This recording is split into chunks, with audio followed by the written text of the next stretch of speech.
Pour la prescription d'un antipsychotique, ma recommandation, c'est d'essayer au maximum de le prescrire en monothérapie, de ne pas commencer avec des associations, notamment avec des anxiolytiques ou avec des antidépresseurs d'emblée, parce que souvent ce que l'on voit, c'est que plusieurs traitements ont été commencés en même temps, après ils ont des effets secondaires, et s'ils ont été efficaces, on ne sait pas finalement quel a été le traitement qui a été efficace ou qui a entraîné les effets secondaires. On voit parfois qu'un antipsychotique peut améliorer l'humeur parce que la personne n'est plus en état psychotique.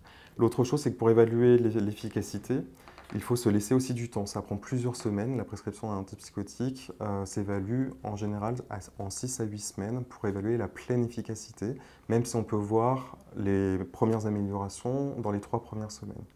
Ensuite, pour la question des doses, ce que je recommande, c'est qu'en début de maladie, il faut prescrire à des doses modérées et aller progressivement. Beaucoup de patients reçoivent des doses trop importantes d'emblée et vont faire des effets secondaires parce qu'ils n'ont jamais été exposés à l'antipsychotique.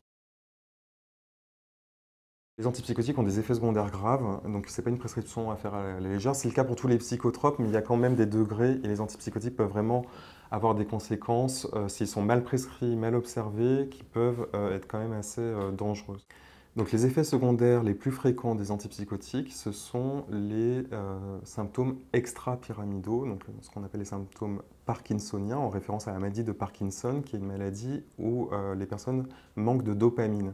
La dopamine, c'est l'hormone dans le cerveau qui est baissée par les antipsychotiques. Donc s'ils sont trop forts, trop puissants, ils peuvent entraîner une baisse trop importante de la dopamine et cela va engendrer des symptômes parkinsoniens. Alors, ce sont des tremblements, un ralentissement, une diminution de l'expression des émotions.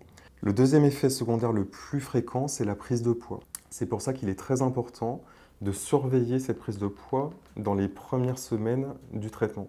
Les patients décrivent qu'ils vont vider leur frigo, qu'ils ont un appétit qui est décuplé, donc il faut faire très attention à cela, parce qu'une fois que cette prise de poids est instaurée, il est très difficile de renverser la balance. Donc il faut vraiment être dans la prévention. Et enfin, le troisième effet secondaire qui est fréquent et souvent qui est méconnu et qui entraîne beaucoup d'erreurs de prescription, c'est ce qu'on appelle l'acathysie. L'acathysie, c'est une agitation qui est induite par l'antipsychotique. Une agitation qui est au niveau psychique, la personne décrit qu'elle a une impatience, un besoin d'être en mouvement permanent et que ça dépasse sa volonté. C'est très important de la repérer parce que le traitement de l'acathysie, c'est la diminution de la dose de l'antipsychotique ou le changement de l'antipsychotique. Si on prend cela pour une agitation, au contraire, on va augmenter l'antipsychotique ou rajouter un antipsychotique, ce qui va aggraver les choses. Les psychiatres demandent assez peu à leurs patients leur ressenti subjectif du traitement, c'est-à-dire ils leur demandent assez peu finalement comment vous vous sentez avec ce traitement. Ils vont regarder plutôt les effets secondaires objectifs, entre guillemets, c'est ceux qu'on a évoqués, donc les symptômes parkinsoniens et la prise de poids.